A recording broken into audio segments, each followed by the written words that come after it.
तो अगर आप यहाँ पे देखेंगे तो इसके अंदर जो पिक्चर है वो आप अगर देखेंगे तो कलर बिल्कुल भी सही नहीं है। हेलो दोस्तों, रिफिक्स इंडिया के यूट्यूब चैनल पे आपका फिर से स्वागत है। तो दोस्तों आज की वीडियो में बात करेंगे, हमारे पास एक व्यू कंपनी का सेट है जिसके अंदर प्रॉब्लम है पैनल के अंदर। और पैनल में क्या होता है दोस्तों, कई तरीके की दिक्कतें हमारे को देखने को मिलती है। जैसे कि मैं आपको दिखाता हूँ इसमें हमारे को किस तरीके की दिक्कत मिल रही है। तो अगर आप यहाँ पे देखेंगे तो इसके अंदर जो पिक्चर है वो आप अगर देखेंगे तो कलर बिल्कुल भी सही नहीं है। और दूसरा क्या है कि अगर आप इसका बैकग्राउंड देखेंगे तो यहाँ पे इसका जो बैकग्राउंड होता है वो ब्लू होता है, ये ब्लैक होता है। और यहाँ पे कलर की दिक्कत इसके अंदर हमारे को देखने को मिल रही है। और यहाँ पे अगर आप देखेंगे तो वर्टिकली काफ़ी सारी लाइनिंग हमारे को देखने को मिल रही है। तो दोस्तों इस तरीके की दिक्कतें अगर हमारे को देखने को मिलती है तो ये प्रॉब्लम हमारी गेट लाइन की वजह से भी आती है, या फिर हमारा कोई सिग्नल मिसिंग होता है उसकी वजह से भी हमारे को देखने को मिलती है। तो अभी इसको किस तरीके से रिपेयर करना है, कैसे इसको चेक करेंगे, इस वीडियो के अंदर मैं आपको दिखाने वाला हूँ। तो चलिए स्टार्ट करते हैं। सबसे पहले मैं आपको इसके अंदर दिखाता हूँ कि इसके अंदर जो जब भी हम पैनल को रिपेयर करते हैं तो पैनल के अंदर सभी वोल्टेज को चेक करते हैं। तो पैनल के अंदर अगर हम देखते हैं तो हमारे को कौन सी वोल्टेज मिसिंग मिलती है, कौन सी वोल्टेज ओके मिलती है, तो इसको हम स्टेप बाय स्टेप चेक करेंगे और चेक करने के बाद हम इसको फाइंड आउट करके रिपेयर करेंगे। तो यहाँ पे क्या है, मैंने मल्टीमीटर को DC वोल्ट की रेंज पे सेट किया है। और अगर हम देखेंगे तो यहाँ पे आप ये देखते हैं तो 12 वोल्ट की सप्लाई जो है हमारी बिल्कुल परफेक्ट मिल रही है। और ये जो 12 वोल्ट की सप्लाई है, इस 12 वोल्ट की सप्लाई से अगर आप यहाँ पे देखोगे तो हमारा 1.8 वोल्ट बन रहा है। और अगर आप यहाँ पे देखोगे तो हमारे को इसके अंदर जो वोल्टेज मिल रहा है, यहाँ पे आप ये देख सकते हैं, तो हमारे को जो वोल्टेज है इसके अंदर 1.8 वोल्ट की सप्लाई बिल्कुल परफेक्ट मिल रही है। उसके बाद दोस्तों हम इसके अंदर देखेंगे कि हमारा जो 3.3 वोल्ट की सप्लाई है वो ओके है या नहीं है। तो 3.3 वोल्ट भी आप यहाँ पे देख सकते हैं। तो यहाँ पे क्या है, इसके अंदर 3.3 वोल्ट की जगह 1.8 वोल्ट से हमारा जो ये टीकॉन बोर्ड है ये ऑपरेट हो रहा है, यानी कि इसके अंदर 3.3 वोल्ट की रिक्वायरमेंट नहीं है। अभी क्या है, ये वोल्टेज बनने के बाद जो हमारी वोल्टेज बनती है जैसे VGH, VGL, AVDD, तो ये सभी वोल्टेज भी अगर हम चेक करते हैं तो अगर आप देखेंगे तो डायोड के एनोड पे मेरे को 12 वोल्ट मिल रहा है। और अगर कैथोड पे चेक करते हैं तो कैथोड पे हमारे को 16 वोल्ट की सप्लाई देखने को मिल रही है, यानी कि जो AVDD वोल्टेज है वो हमारा बिल्कुल परफेक्ट तरीके से बन रहा है। अभी क्या है, AVDD बनने के बाद अगर आप यहाँ पे देखेंगे तो एक IC यहाँ पे लगी हुई है और एक यहाँ पे IC लगी हुई है। तो दोस्तों ये क्या है, हमारा एक चार्ज पंप सर्किट है और एक चार्ज पंप सर्किट ये है। और ये नेगेटिव के लिए है, ये पॉजिटिव के लिए है। तो यहाँ पे अगर हम चेक करते हैं तो हमारे को यहाँ पे VGH वोल्टेज बिल्कुल परफेक्ट तरीके से मिल रहा है, यानी कि हमारी जो VGH वोल्टेज है वो बिल्कुल ओके तरीके से बन रही है।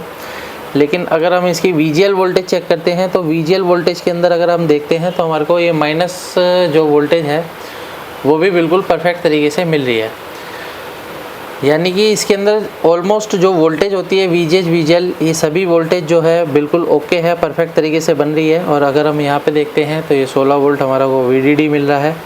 तो ये जो वोल्टेज हैं ये बिल्कुल परफेक्ट तरीके से ओके हैं। तो अभी क्या रहता है दोस्तों, अगर इस तरीके की दिक्कत आती है तो अभी हम टीकॉन IC को चेक करते हैं। तो टीकॉन IC को चेक करने के लिए सबसे पहले हम सेट को पावर ऑफ कर लेते हैं।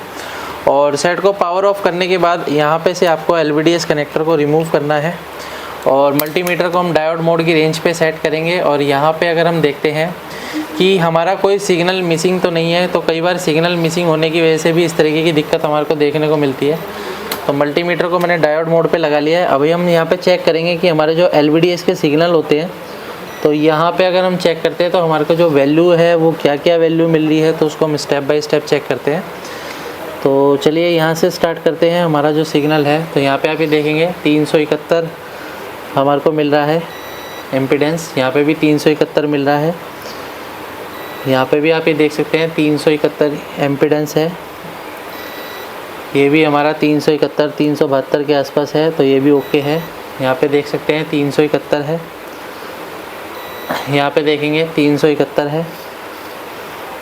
और यहाँ पे अगर हम देखते हैं तो ये भी 371 है, तो यहाँ पे भी हमारा 371 है,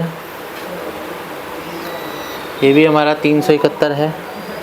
क्योंकि दोस्तों यहाँ पे क्या है, हमारे को 10 पेयर देखने को मिलेंगे, तो सारे पेयर पे हमारे को स्टेप बाय स्टेप चेक करना है। तो यहाँ पे भी हमारे 371, 372 के अराउंड हमारे को यहाँ पे जो है इसकी इम्पीडेंस वैल्यू हमारे को मिल रही है। तो यहाँ पे क्या है, हमारे को सभी पे इम्पीडेंस चेक करना है, यानी कि इसके अंदर 20 पिनें होती हैं, जो कि सब पे हमारे को इम्पीडेंस वैल्यू चेक करनी होती है। तो यहाँ पे क्या है, ऑलमोस्ट सभी पे हमारी जो इम्पीडेंस वैल्यू आ रही है वो बिल्कुल परफेक्ट तरीके से हमारे को देखने को मिल रही है। तो यहाँ पे देखते हैं ये भी ओके है, और ये लास्ट वाली अगर हम देखते हैं तो ये भी हमारा इम्पीडेंस ओके है। तो अगर हमारी ये सारी LVDS की इम्पीडेंस वैल्यू सभी ओके है, तो अभी हमारे को क्या चेक करना है कि हमारा जो LVDS सिग्नल है जो कि इनपुट हो रहा है टिकोना IC के अंदर, उसके बाद यहाँ से क्या होगा कि हमारा RSDS सिग्नल आउट करता है, उसके बाद हमारा जो वोल्टेज आउट करता है और सिग्नल आउट करता है जो कि लेवल शिफ्टर के लिए भी करता है, तो वो भी हमारे को चेक करना होगा। तो यहाँ पे अगर आप देखेंगे तो जो हमारा RSDS सिग्नल है वो हमारे इस FFC में जा रहा है, और यहाँ पे अगर आप देखेंगे तो कुछ रेजिस्टेंस यहाँ पे लगी हुई हैं जो कि रेजिस्टेंस हमारी लेवल शिफ्टर को सिग्नल देने का काम करती है। तो इन सिग्नल को भी हमारे को चेक करना होगा। तो सिग्नल को चेक करने से पहले हमारे को यहाँ पे क्या चीज़ें चेक करनी है, सबसे पहले हमारे को इसके अंदर सारी रेजिस्टेंस चेक करनी है कि एक एक रेजिस्टेंस हमारे पास सेम वैल्यू की होनी चाहिए। तो यहाँ पे मैंने मल्टीमीटर को ओम्स रेंज पे सेट करा है, तो अगर हम यहाँ पे चेक करते हैं तो हमारे को यहाँ पे जो वैल्यू मिलती है वो 46 ओम्स के अराउंड यहाँ पे वोल्टेज रेजिस्टेंस वैल्यू मिल रही है। यहाँ पे देखते हैं ये भी हमारे को 47 के अराउंड मिल रहा है। यहाँ पे देखते हैं तो यहाँ पे हमारे को 98K के अराउंड मिल रहा है, और यहाँ पे अगर हम देखते हैं तो यहाँ पे भी हमारे को 46 ओम्स मिल रहा है। तो देखिए दोस्तों, यहाँ पे जो हमारी जो बीच वाली रेजिस्टेंस है इसके ऊपर जो हमारे को वैल्यू मिल रही है वो वैल्यू काफ़ी ज़्यादा है। तो इस वैल्यू की जगह हमारे को यहाँ पे कम ओम्स की रेजिस्टेंस लगानी होगी, और उसके बाद हम इस पैनल को चेक करेंगे कि क्या कंडीशन इसके अंदर बनेगी। क्योंकि यहाँ पे 100K की रेजिस्टेंस लगी हुई है, और जब भी हमारा कोई भी सिग्नल होता है हाई वैल्यू की रेजिस्टेंस पे काम नहीं करता है। अगर आप हाई वैल्यू की रेजिस्टेंस लगा देते हैं तो वो आपका सिग्नल पास नहीं होगा। अभी क्या है कि हम इसके अंदर क्या है, इसको रेजिस्टेंस को रिप्लेस करते हैं। तो रेजिस्टेंस को रिप्लेस करने के बाद देखते हैं क्या कंडीशन बनती है। अगर फिर भी ये हमारा नहीं होता है तो इस कंडीशन में हमारे को टीकोन IC रिप्लेस करनी पड़ेगी, या फिर ये टीकोन ही हमारे को चेंज करना पड़ेगा। तो चलिए देखते हैं इसको हम रिप्लेस करके। तो जब भी आप किसी भी रेजिस्टेंस को चेंज करते हैं तो यहाँ पे पेस्ट का यूज़ करना ज़रूरी होता है।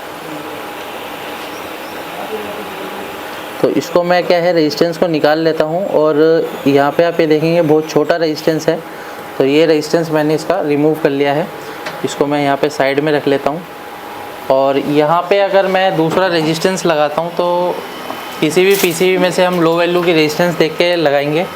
तो यहाँ पे हमारे पास PCB है ऑलरेडी, तो इसमें से हम सर्च कर लेते हैं कोई भी एक छोटी रेजिस्टेंस जो कि कम वैल्यू की हो।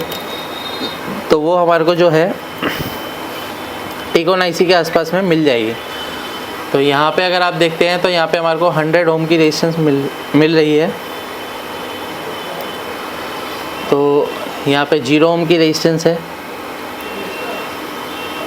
तो यहाँ पे 100 ओम्स की रेजिस्टेंस मिल रही है। तो दोस्तों 100 ओम्स की रेजिस्टेंस का भी यूज़ हम कर सकते हैं, कोई दिक्कत नहीं है। तो यहाँ पे हम 100 ओम की रेजिस्टेंस का यूज़ करेंगे, और उसके बाद देखते हैं क्या कंडीशन बनती है। कई बार केसेस में मेरे को इस तरीके की दिक्कतें भी मिलती है कि टीकोन भी रिप्लेस करना पड़ता है कई बार हमारे को। तो ये तो हमारे को रेजिस्टेंस चेंज करने के बाद ही पता लगेगा। लेकिन अगर आपको सिग्नल वगैरह प्रॉपर तरीके से चेक करना है तो DSO आपके पास होनी चाहिए। इसको उठाओ। तो यहाँ पे क्या है कि मैं यहाँ पे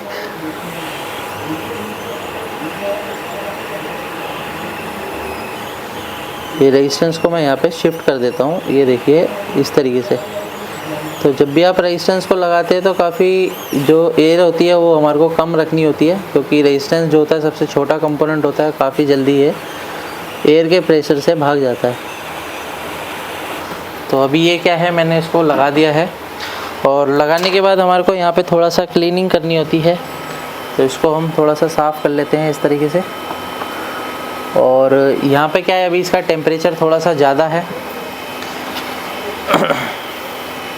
तो टेम्परेचर ज़्यादा होने की वजह से क्या होता है, कई बार IC भी ख़राब हो जाती है, तो आपको एकदम से सप्लाई नहीं देनी है। तो इसको हम थिनर से इसको अच्छे से क्लीन कर लेते हैं ताकि इसका टेम्परेचर भी थोड़ा सा कम हो जाए।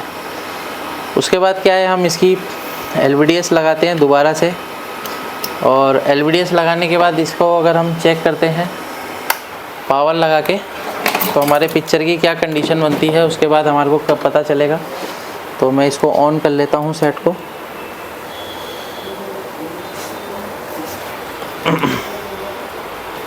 तो अभी सेट मेरा ऑन हो गया है और यहाँ पे अगर हम देखते हैं क्या कंडीशन बनती है, तो यहाँ पे आप ये देख सकते हैं पिक्चर हमारी बिल्कुल परफेक्ट तरीके से ओके बन रही है।